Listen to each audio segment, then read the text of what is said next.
Hey everybody, welcome to Talking Hawks. I'm Chris, bringing you all the latest information and intelligent conversation, everything about Hawthorn. I'm here with Mitch. How are you, Mitch? Good, mate. Good to be here. Had a couple of weeks off, so it's good to be back in the chair tonight to preview the Giants game. Beautiful. You missed out on a bit of a sour game and our review on the weekend. Might just get your quick opinion on that. How did you take that loss? Probably as well as most of the other fans did as well. Obviously, really frustrating because it was a really promising start to the game. I was managed to score my game club ticket, so it was really good in there at Marvel, and I'm thinking, here we're on here, and then conceding the next 12 goals or something between second and third quarters, and then finished off well. But I mean, the game was well and truly over. So disappointing, but enough to like there. Hopefully, we can bring more of that sort of first quarter footy for the next few weeks and just more for the sustained effort this time around. What were your highlights? What were your takeaways that were positive from the game? Oh, it was good to see Mitchy Lewis. I had a little bit of a bet going with my mates about most goals, and we were in a little bit of strife at half time. There was about 4 or 5 players on 2 goals, but it was. I was really, really happy to see him, and then Blank as well, or Blank, or I'm still not sure. He had a really good first game, and I was also pretty pleased with Jack Scrimshaw, particularly in the first half. Hopefully we get a bit more of a consistent performance this week against the Giants. And last question before we move on from that game, best on ground, Mitch Lewis or Jack Scrimshaw? Oh, I've got to say Lewis. Yeah. Fan favourite. He got the fan favourite through the Hawks. Most times you're gonna be best on, I would think. Yeah. Outstanding first quarter. He killed it. Correct. All right. Giants. Down at Giants Stadium. I guess the biggest thing for us is the availability of some of our players. We've got Gunners coming back off an ankle. He was close last week, so he was looking at passing a test today, along with Will Day out of his health and safety protocol. So I think he's going to be available. And Chad Wingard also off that calf, which was only a very, very minor calf, but they played the safety card there.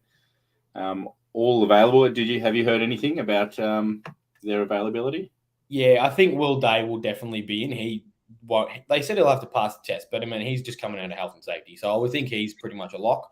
Gunners will have to train, I think, tomorrow as well, and he'll have to just get a couple of tick a few boxes, and if he does that, he'll play. And I believe Wingard was the same. They've got their last run tomorrow. So I think I'm pretty sure all 3 will be back. At the very least, we'll get 2 of them back. I think Gunston's probably the only one that may not get through the test, but I'm hearing that they're all pretty confident that all 3 of them will be back in. Did you catch any of Box Hill's game on the weekend? Not on the weekend. No, I didn't. So I guess the standouts there were... I saw Finn McGuinness had another good one. Yeah, 24. Finn and Wardy. So Wardy's probably the one there. So we're looking at 4 or 5 options to potentially come in, which obviously leaves the begging question, who comes out? Correct. Yeah, I mean, I don't really know, to be honest. I always like sticking with sides unless there's valid reason to drop someone. I like sticking with sides. I don't like too many changes too often. I think it's good to get a consistent team on the park, and then if over a 2 or 3, 4 week span where there's players that aren't delivering and that aren't in the best 22, that's when you could probably look at dropping a few. O'Meara's probably one that's maybe you could make room for, but I mean, when he's up and going, he's certainly in the best 22. I don't know. What do you think? Who's going to come out of the side? Well, I would say potentially there might be a midfield change, like you said. Who it is, I'm not sure. But what I want to ask you, being at the ground, because you get a different perspective of the game, this guy here.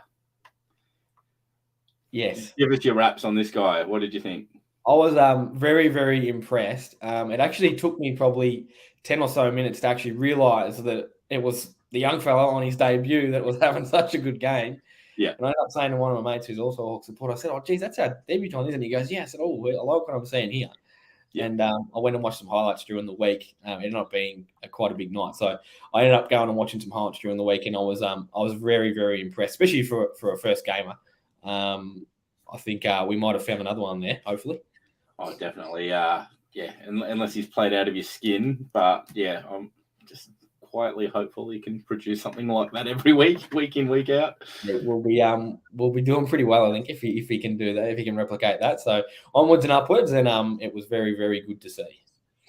Tom Mitchell to have 50 and 5. Well, I looked at the stats, and Tom Mitchell had 40 possessions last time we played the Giants. So you might have a laugh about it, but it's probably the 5 goals is probably the funny part. But he might have 50. I would like to, I would like to think that he's going to get close to 40, but I don't know about 50, and certainly not 5 goals. But we'll never know, mate. Hopefully, Dominic, we'll see. If he has 50 and we have 5, I think we probably should win the game. Yeah. Here we go. Talking about the outs, I think Howe might get the chop, sadly. He's just he's not outstanding and he's not bad. And he's very versatile. So it's a tough decision there, but he may be on the chopping block. What do you think about Howe's chances of getting this one? Yeah, if you're going to drop someone, he's probably certainly one of the ones that you're going to have a good look at. To be fair, I don't think he does a whole lot wrong. He's always playing his role and he's always trying, but yet to really have string together a couple of back-to-back really strong performances to just give him at least a couple of weeks in the side. He's probably the first one that they're going to look at, I would think. Possibly Shields as well. Yep, definitely. Go to the next comment from Dynamo. Connor Nash out of the midfield. So I don't know if that means out of the team or just out of the midfield, but what do you think about Nash's? I'd be leaving him in. I've really rated his year this year. I know he's had a couple of poor ones, particularly last week, but I'd be leaving him in for now. I think he's good around the ball and he gives us a little bit outside run on the wing too. Again, with Giants, probably Tom Green, is it? They've got in the midfield? Yeah, pretty big-bodied. So you need at least one big body in there to compete. Obviously, we've got Titch in there. He's just a small body. Depends, like you said. Jager is big, but he doesn't really play too much D. What do you? Yeah. Yeah, Jager's a tough one. When he's on, he's more offensive than defensive. Correct. He's not. I wouldn't say he's a 50-50 split. Like a lot of midfielders play sort of 50 attack and 50 defensive, but I would probably put him in at least 60-40, if not 70-30 territory. Yeah, for sure. Definitely not wrong. I've just seen a comment from Cody about if Lynch is fit and ready to go.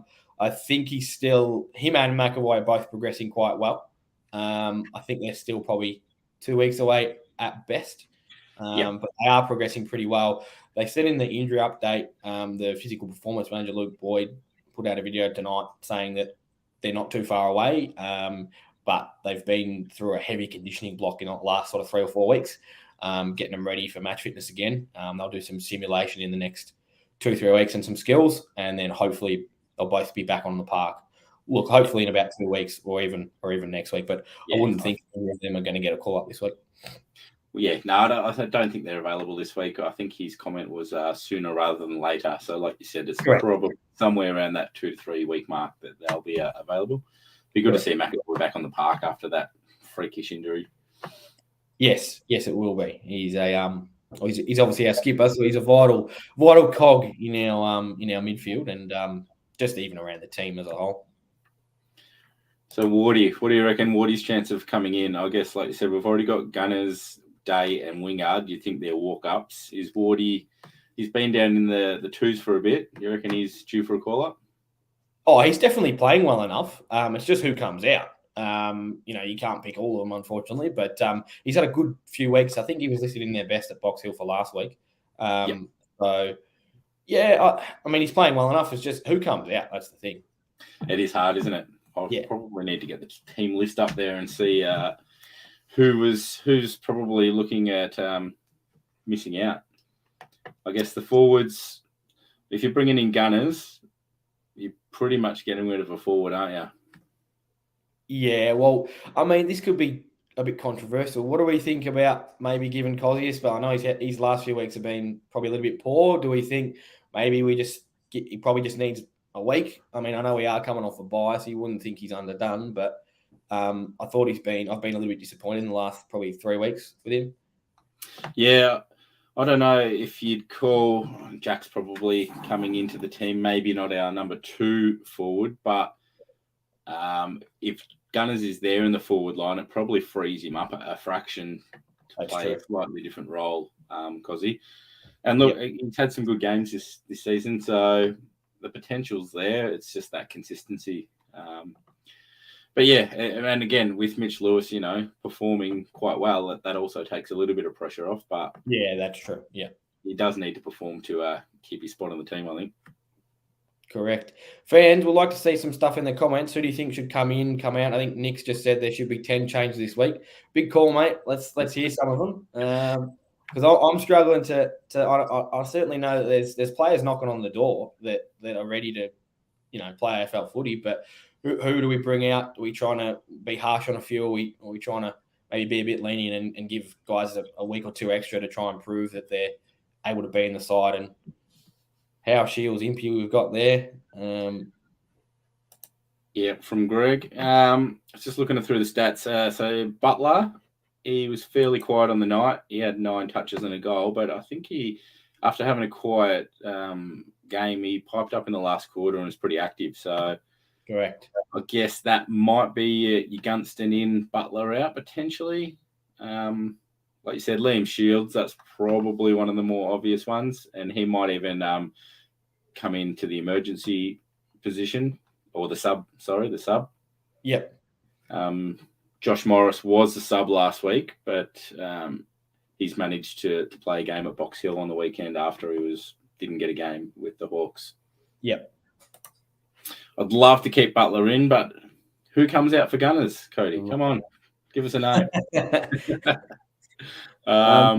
Cody's also asked for an injury report, so I think we've already touched on Gunston, Day, and Wingard coming in. Max Lynch, Ben McAvoy, a couple of weeks away. Who else is out? I think Frosty's probably still. I think it says 2 to 4 weeks on the website. 2 to 4, yeah, that's the latest.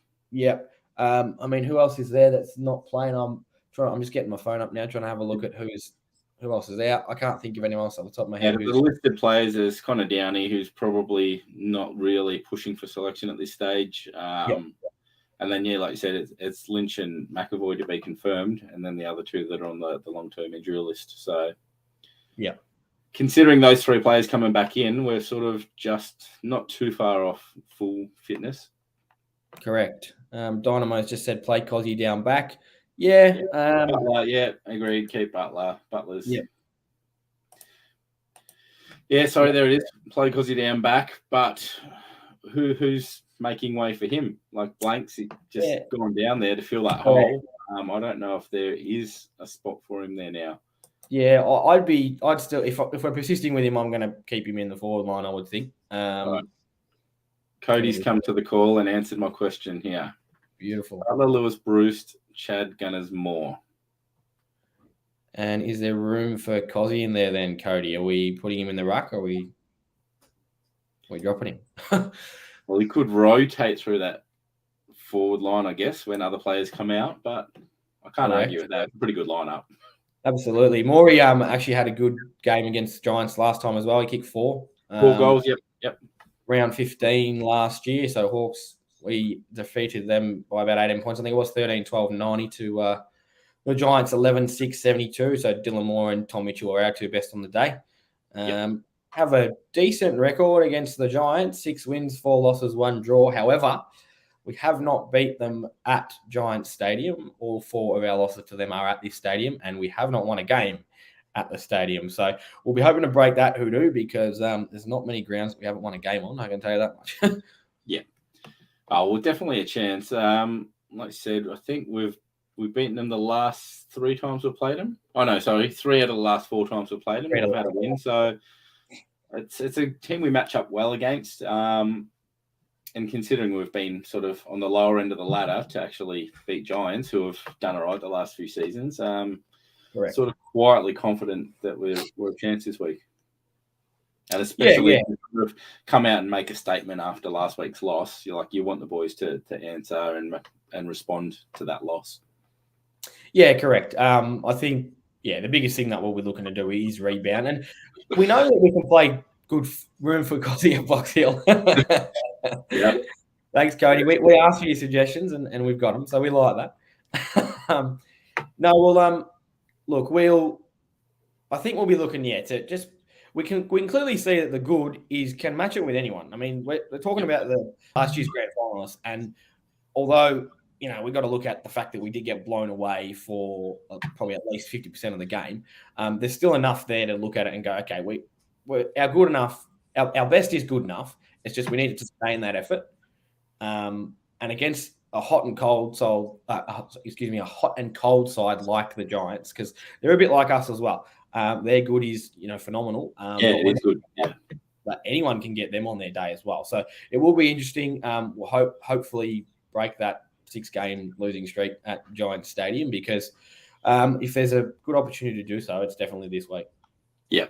No, I watched a little bit of the Pies game that they played there, and when the commentators are pretty much calling it that Collingwood sealed the game and then Giants got back within a kick or something like that. Yeah, they, like you said, their best can match it with the best out there. So it'll be interesting. Like you said, they're struggling for that consistency like we are. So it's probably going to be a battle of who plays the most consistent footy for the 4 quarters.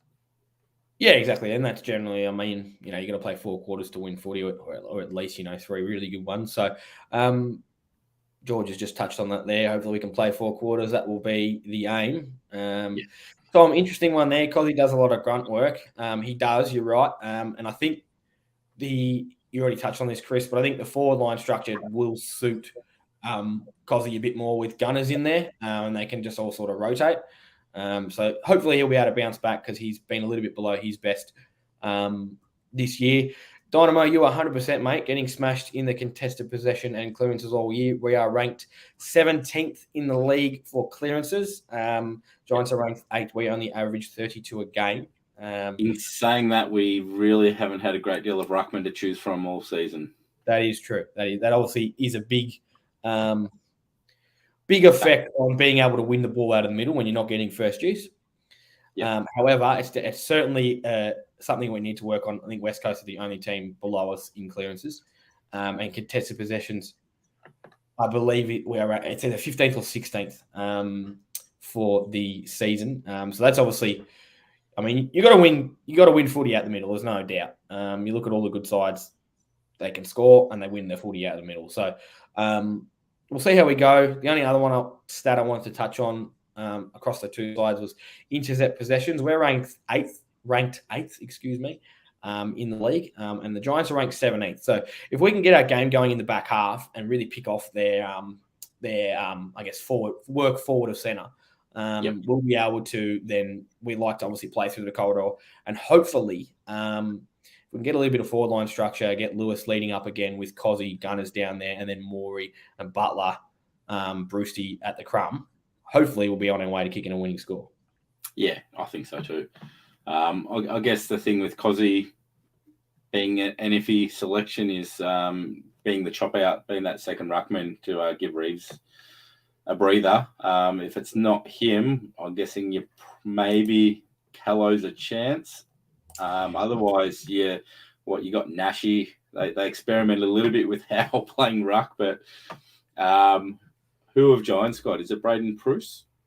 I believe so. Yeah. To be honest, is I don't know.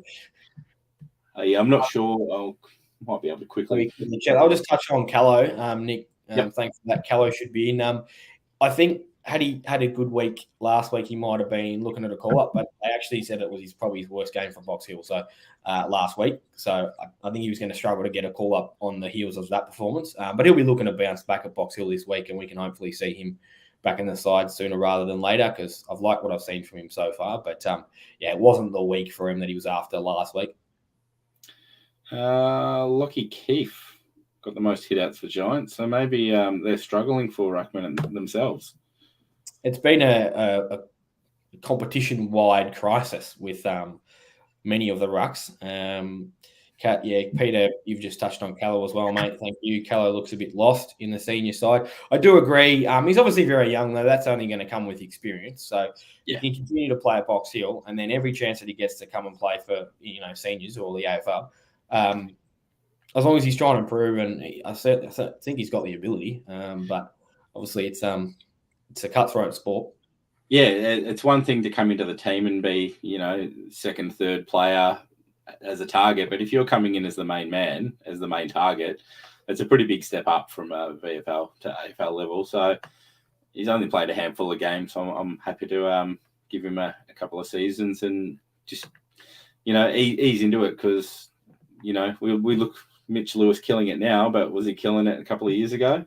Yeah, well, that's exactly right. And then you look at as soon as he's got his first full preseason was the start of this year, and you look at the results already. It always takes a couple of years. As promising as young kids are in their first or second years, there's still always a bit of a teething period of playing AFL footy, and we need to give him that at least the benefit of out there. And I'm sure he'll be working on it at Box Hill, and hopefully he can break into the senior side, and then once he does, stay in there and play some really good footy for us. Here we go. We've got a little bit of chat between Fred and Tom. Tom's so Fred's blaming our midfield talent, but Tom's saying it's the positioning of the centre bouncers and potentially, I guess, the ruckman winning and losing. But at the end of the day, the midfielders got to do their job. It doesn't matter which ruckman win it. The midfielders have got to be attacking and defending. So either way, just because the opposition wins the ruck contest doesn't mean we can't get the clearance. Yeah, exactly. Barry's just put something on about Callow that he had 22 hitouts for Box Hill, which is good if he's playing in the ruck. I was just reading the VFL player by player, so apologies if we got that one wrong. But I did the same mistake last night. Yeah. Yeah. Okay. I think I don't know if we're talent-wise we might be the worst. We're certainly not towards the top. I mean, let's not get twisted. Where we need some work in the midfield, but we've got enough there. I mean, Titch is often maligned and may well not. If we listen to Dazza much, may well not be at the Hawks next year. But he's still a Brownlow medalist. We got obviously Duke Nukem in there, who I believe is going to go very close to winning the Rising Star, and I mean, could even win a Peter Crimmins medal at the end of the year. Probably Sicily probably pips him, but he's going to be well in the hunt. And considering it's his second year, and I don't think he's not even his full second year because he was picked up mid-season. So there's enough there. Nashi in there is good. I always like Chris. We always touch on this about Wingard going into the centre. Yes.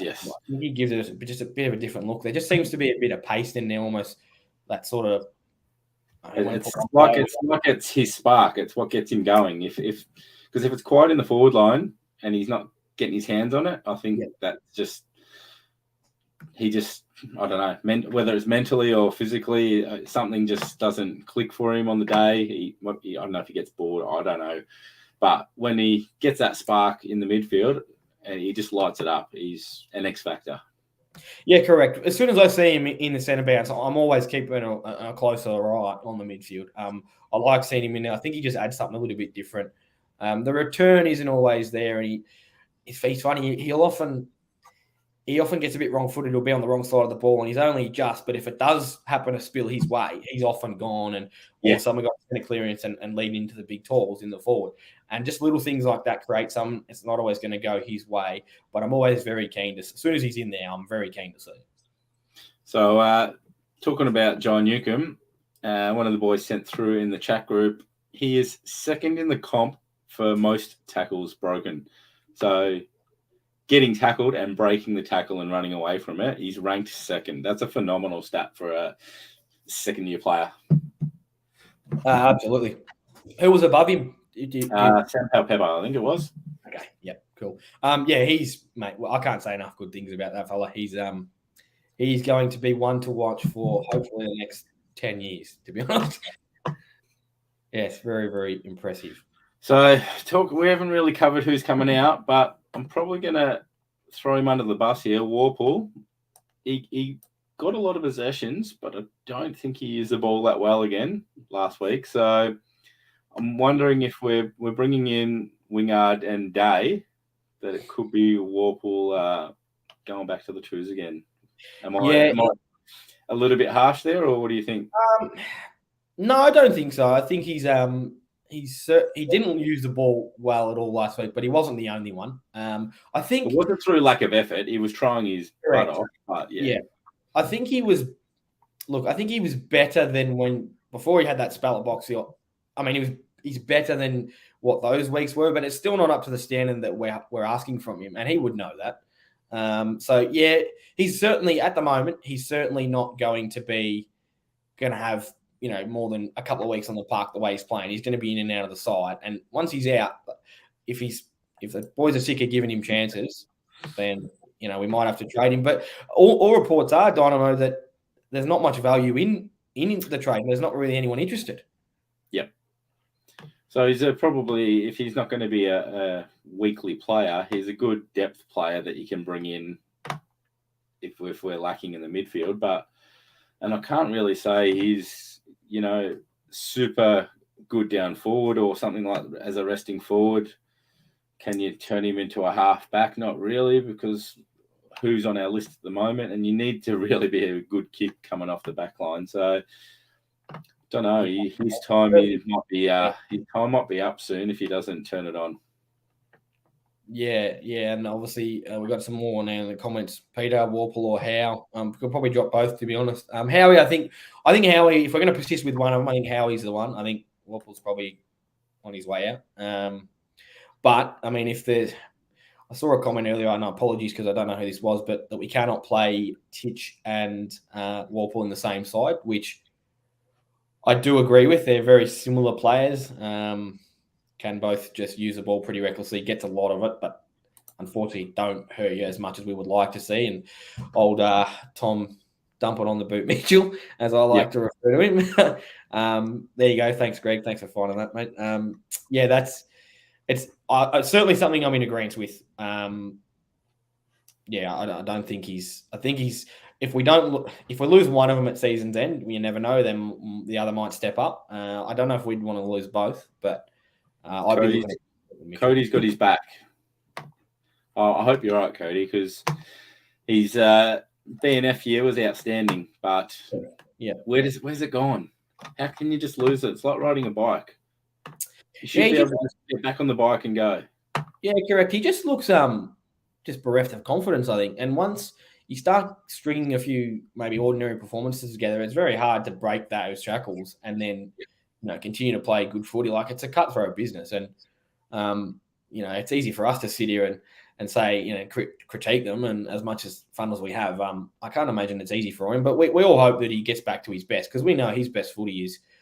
He's absolutely in our best 22 when he's playing his best footy and an exciting player. So let's hope he can get back to it. But I mean, what he's shown in this last season, this year, but even last year, it was poor. So let's hope he comes back to his best, because at his best, he's no doubt in our best 22 and can hopefully contend for our next bit of silverware.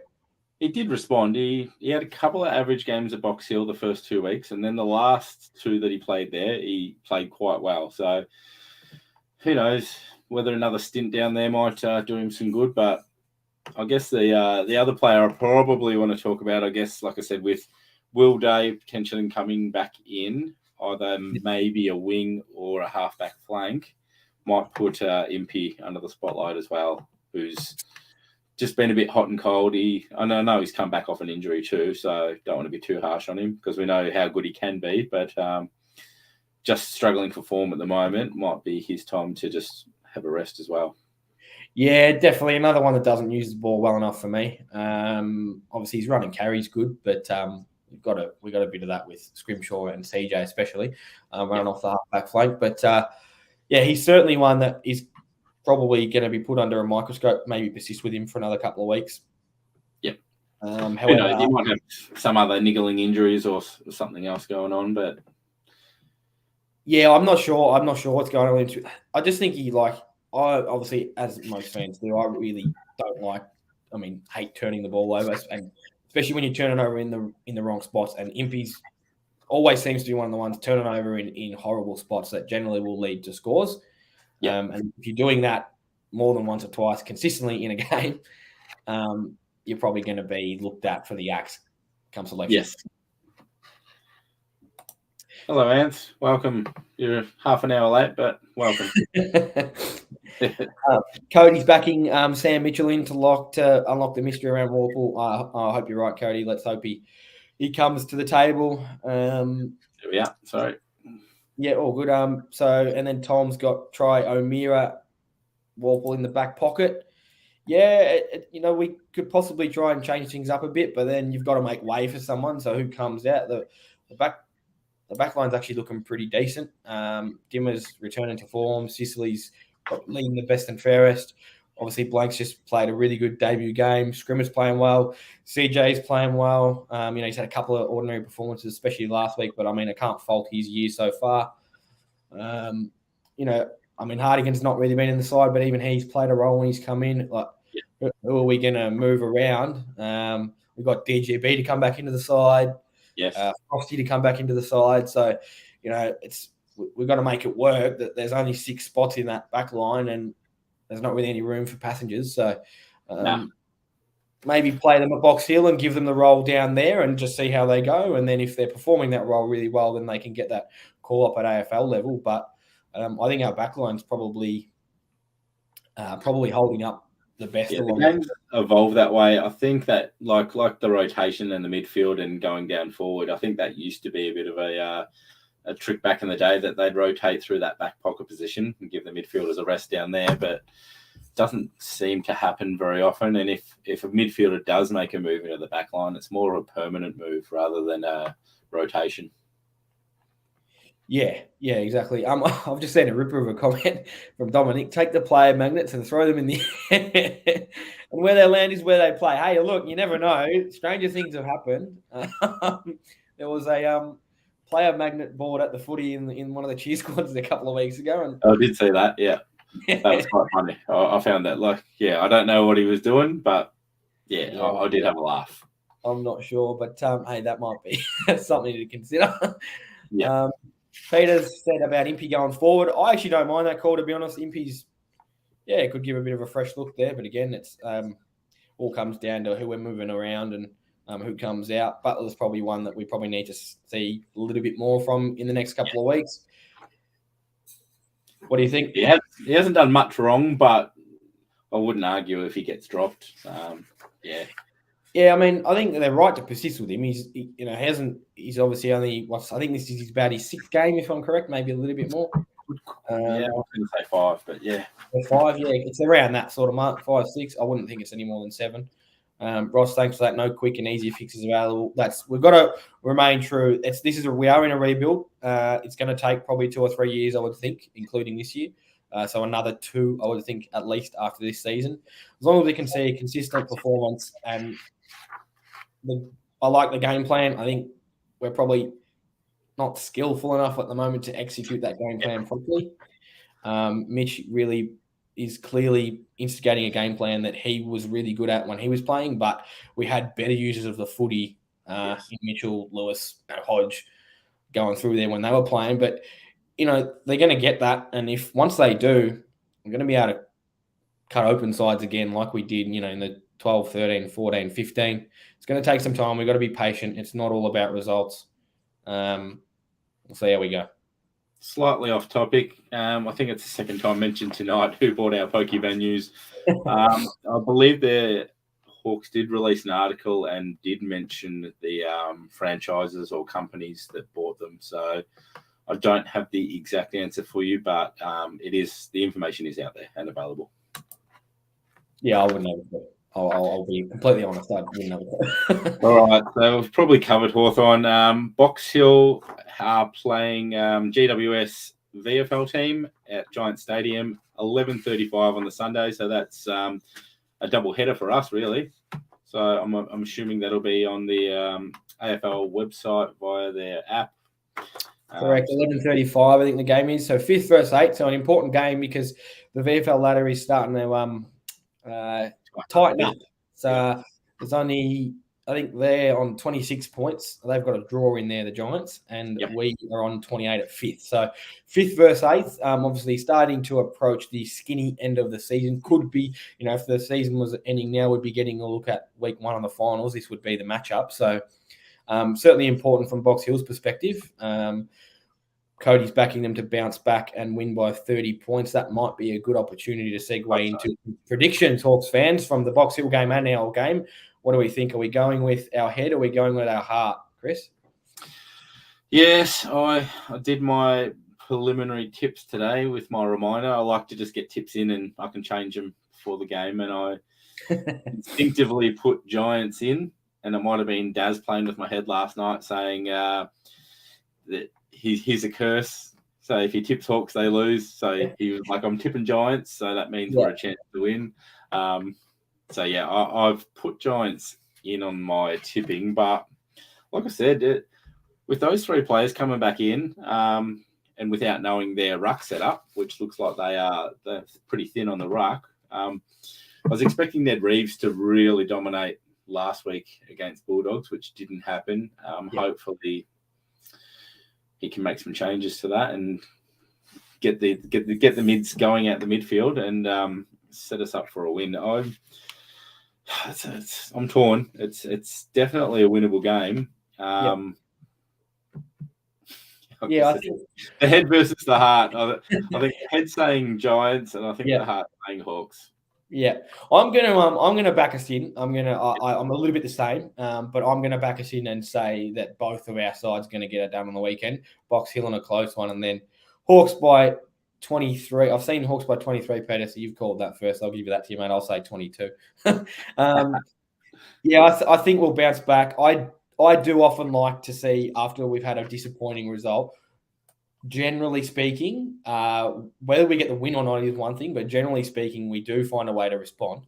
And I do think that we'll do that again this week. I'm very hopeful for that. So hopefully we will break our Giants stadium hoodoo and run out with the win because we are in need of a green tick on my stats board because there's a lot of red there. So we'll hope that we get the win. There we go. Due for a win, but head says we can't. Yeah, you're right. You're a Toronto fan. I don't know. I'm not sold on Timmy. Sorry, Cody, but I don't know. Like I said, I wouldn't mind him, but I don't pay overs for him, and it looks like he'll be shopping in the overs market. Have we probably? I mean, he's been linked to us a couple of times in the last few years. I think probably now it's probably maybe a case of we should have gone a couple of years ago if we were going to do that. I don't think how old is he, Toronto? I wouldn't even know, but I don't think he's too old. But I mean, around that 25, 26 mark maybe. Yeah, so he's certainly still in the window. I know I might run that by Daz and see what he thinks. We'll put that out to the fans. Daz is the main man on all that sort of stuff. So 10-point win from Tom, Maury with 5, and Mitchell with 33. Don't mind that prediction. That's a bit more realistic than some that you give us, Tom. Kerry, much agreed. Tomby Green, his last month of footy has been outstanding. I think he kicked 7 goals the other week and probably a best on. And I think he had another bag that he kicked as well. Might have been against the Pies maybe last week. He kicked 4. I know he had a game. He kicked 71. And I think it was the Doggies game where one of their forwards kicked like 6 or 7 as well. Was it just a goal? Hardwick? Say again, sorry? Hardwick, the matchup for Toby Green? Yeah, for sure. Definitely. Yeah, without a doubt. Anthony's still with us tonight, 33 points. That's pretty confident. I really hope so. It would be I like Nick's call. That's a bit optimistic. I don't think we've kicked 20 goals. Toronto fan there. Yeah. 24. Is that a 24-point win? Don't know. I think that might have been Toronto's age. Thanks, Dynamo. Yes. Yeah, thank you. He's come to the party there. I might have got that. I thought he was a bit older than that, but no, possibly have a look at him. But like you said, we're probably paying overs. High-scoring game. That'll be an exciting game. I'd be happy to watch that. Look, let's hope so, Nick, because we all know that when the Hawks kick over 100 points, it's very rare we lose a game. So let's hope for a high-scoring affair that we kick over 100 points, and that generally gets the chocolates for the boys. Alrighty, mate. I think we might wrap it up there.